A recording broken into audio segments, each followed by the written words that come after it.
नमस्कार हमारे YouTube के व्यूअर्स।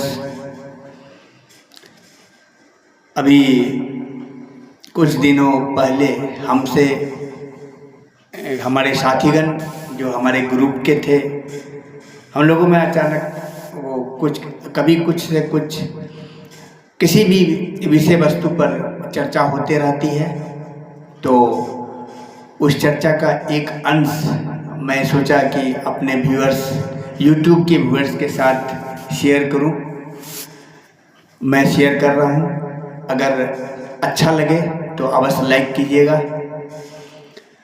सब्सक्राइब कीजिएगा जिन्होंने अभी तक नहीं किया है। लेकिन ये पोस्ट को शुरू से अंत तक देखिए। छोटा सा पोस्ट है।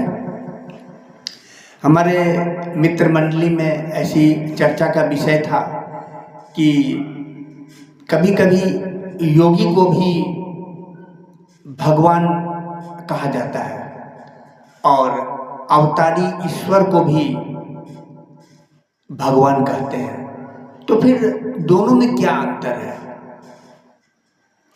सभी ने अपने अपने ढंग से इसका अंतर का उल्लेख किया।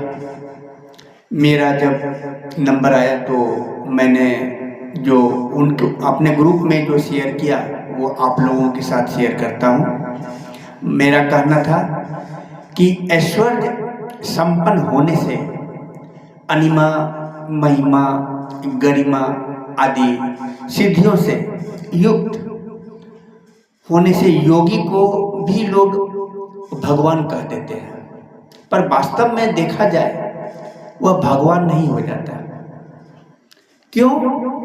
कि वह भगवान की तरह स्वतंत्रता पूर्वक सृष्टि रचना का कार्य नहीं करता।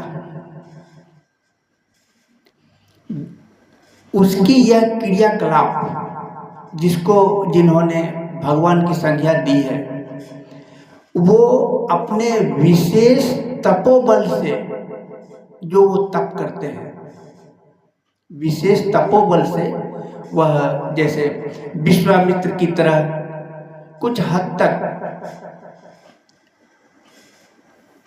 ये कुछ अपवाद है, सृष्टि की रचना भी कर सकता है, पर उसकी शक्ति सीमित होती है। क्योंकि उसमें जो तपोबल है वो तपोबल की पराधीनता रहती है, स्वतंत्रता नहीं रहती है।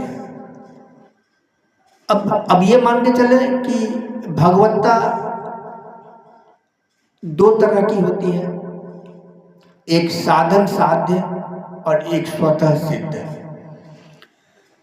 जैसे योगी जो होते हैं वो साधन साध्य होते हैं, और जो अवतरित ईश्वरीय जो मनुष्य का रूप अवतार के रूप में जो होता है, अवतारी ईश्वर, वो स्वतः सिद्ध होते हैं। इनके पास कोई साधन नहीं होता, वो ये स्वतः सिद्ध होते हैं योग आदि साधनों से। इसीलिए मैं उनको अपने ग्रुप में समझाने की कोशिश की कि योग आदि साधनों से जो भगवत्ता आती है, भगवत्ता मतलब अलौकिक ऐश्वर्य आती है, वह सीमित होती है, जो कि इस भगवत्ता को योगी धारण करते हैं। लेकिन वो असीम नहीं है, क्योंकि वह पहले नहीं थी, परंतु साधन करने के बाद आई है। लेकिन भगवान की भगवत्ता असीम होती है, अनंत होती है, और भगवत्ता जो है किसी कारण से भगवान में नहीं आती,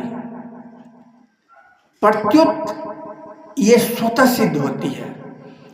तो स्वतः सिद्ध और साधन साध्य, इसका अर्थ अगर हम लोग समझ जाए तो मैंने अपने ग्रुप में यही समझाया कि साधन साध्य और स्वतः सिद्ध ये दोनों दो चीज है, इसको पहले समझने का कोशिश करें हम लोग, तो फिर योगी को भी भगवान क्यों कहते हैं और ईश्वर, अवतारी ईश्वर को भी भगवान क्यों कहते हैं, ये इसकी विवेचना हम लोग खुद कर सकते हैं।